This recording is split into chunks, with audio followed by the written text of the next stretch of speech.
Hello વિદ્યાર્થી મિત્રો, આજે આપણે જનરલ નોલેજના 5 પ્રશ્નો ભાગ 76 વિશે જાણકારી મેળવીશું.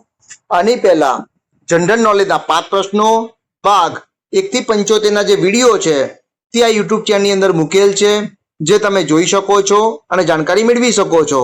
તો ચલો વિદ્યાર્થી મિત્રો, ભાગ 76 ના જે પ્રશ્નો છે તેના વિશે જાણકારી મેળવીએ. પ્રશ્ન 1. હજારો સરોવરોની ભૂમિ તરીકે કયો દેશ પ્રસિદ્ધ છે? વિકલ્પ એ ફિનલેન્ડ, વિકલ્પ બી સિંગાપુર, વિકલ્પ સી ઓસ્ટ્રેલિયા કે વિકલ્પ ડી બ્રાઝિલ.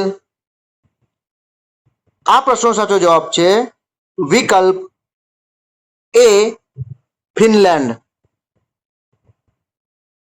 પ્રશ્ન 2. રાષ્ટ્રીય ગ્રામીણ રોજગાર ગેરંટી સ્કીમ નરેગાની શરૂઆત ક્યારે થઈ?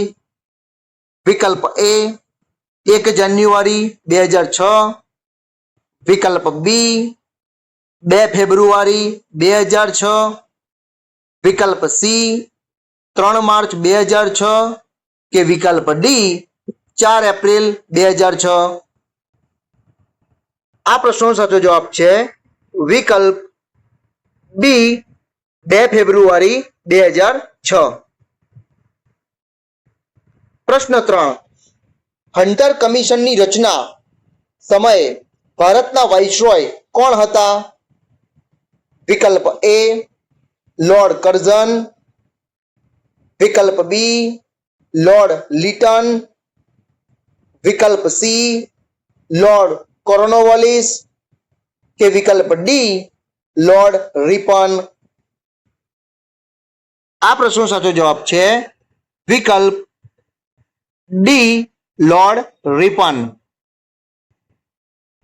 પ્રશ્ન 4. મૈત્રક વંશના સમયમાં ગુજરાતનું પાટનગર કયું હતું?